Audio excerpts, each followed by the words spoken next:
आज मोटिवेशन की जरूरत है। चलो आपको मैं एक थोड़ी सी छोटी सी स्टोरी सुना देता हूँ, ठीक है ना।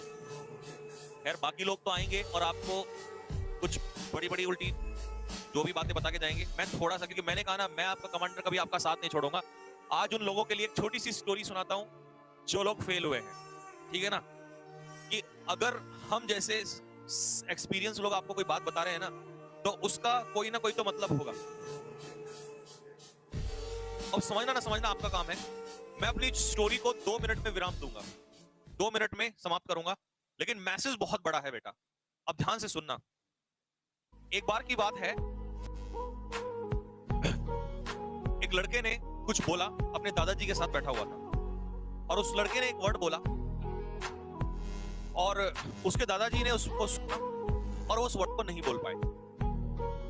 लड़के ने उस वर्ड को दोबारा से बोला और दादाजी ने उसको फिर से बोला और दादाजी उसको फिर से नहीं बोल पाए। लड़का तीसरी बार मुड़ा और तीसरी बार में उस वर्ड को फिर से बोला, दादाजी फिर से नहीं बोल पाए। लड़का इरिटेट हो गया। चौथी बार उसने जोर से बोला कि आपको समझ नहीं आता, मैं 4 बार बोल चुका हूं, आपसे बोला नहीं जा रहा ये। दादाजी की आंखों में आंसू आ गए और आंखों में आंसू और चेहरे पे हंसी। जब इंसान इस कैटेगरी का होता है ना कि आंखों में आंसू और चेहरे पे मुस्कान, तो समझ लो वो बहुत ही अंदर से गहराई वाला इंसान होता है। गहराई वाला समझते हैं, इसका मतलब वो बहुत डीप होता है।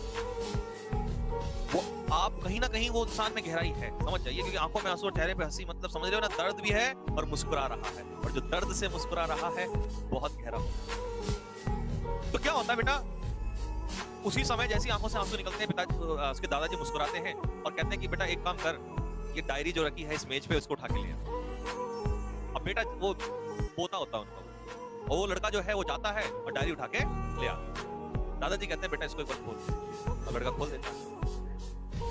तो इसी उसने डायरी खोली, बोला बेटा इस पे एक वर्ड ये लिखा हुआ है पहले पन्ने पे, इसको पढ़। बोला देखो मैं बताऊंगा पढ़ के। बेटा वो झट से पढ़ देता है।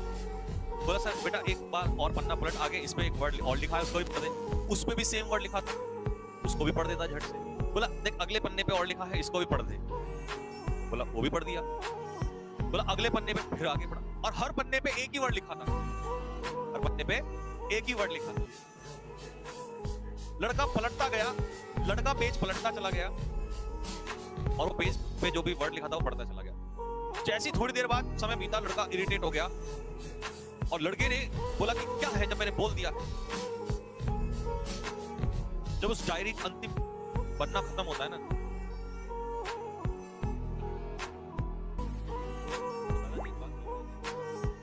कि बेटा ये डायरी जो है ये तेरे बचपन की है, कि जब तुम मुझसे कुछ जब तूने मुझसे ये वर्ड पूछा था ना, मैं इस वर्ड को इस पे लिख देता और तू उसे पढ़ता। तुझे वो बोलना नहीं आता था, मैं उसको फिर लिखता था, तू उसे फिर पढ़ता। तुझे वो वर्ड बोलना ही नहीं आया, तू देख तूने ये वर्ड बोलना कितनी बार मैं सीखा। ये डायरी का पूरी डायरी भर गई थी। इस डायरी के आखिरी पन्ने पे जाके तूने वो वर्ड बोलना सीखा, मैंने तब तक लिखा उसको। इसका मतलब ये हुआ कि माँ बाप आपके बड़े, चाहे वो माँ बाप हो, चाहे वो आपके ग्रैंड पेरेंट्स हो, चाहे वो आपके टीचर्स हो, वो जो भी कुछ कर रहे होते हैं बेटे के भले के लिए कर रहे होते हैं, और उनमें पेशेंस बहुत ज्यादा होता है। हम में पेशेंस नहीं। आपको पेशेंस बना के, और इस पेशेंस से ही आप उनकी चीजों को पूरी कर सकते हो जो उन्होंने आपके लिए की। ऐसे हार मान के, ऐसे परेशान होके आप वो कर्ज नहीं उतार सकते।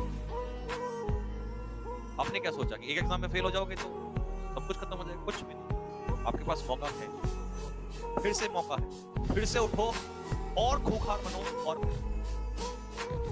आपके पास एक चीज नहीं है, वो है पेशेंस। पेशेंस रखो बेटा, पेशेंस रखो। पेशेंस रखना पड़ता है। एक बच्चे को एक शब्द सिखाने के लिए अगर उसका दादा उसके लिए पूरी डायरी भर सकता है, तो क्या आप अपने उस माता पिता के लिए, अपने दादा दादी के लिए, उसको वो जॉब देने के लिए क्या अपने कॉपियों के पन्ने नहीं भर सकते? कॉपी पेन उठा लो, फिर से हथियार अपने उठा लो, फिर से और भर डालो कॉपियां। ज्यादा दिन नहीं बचा है, 2-3 महीने आपके पास।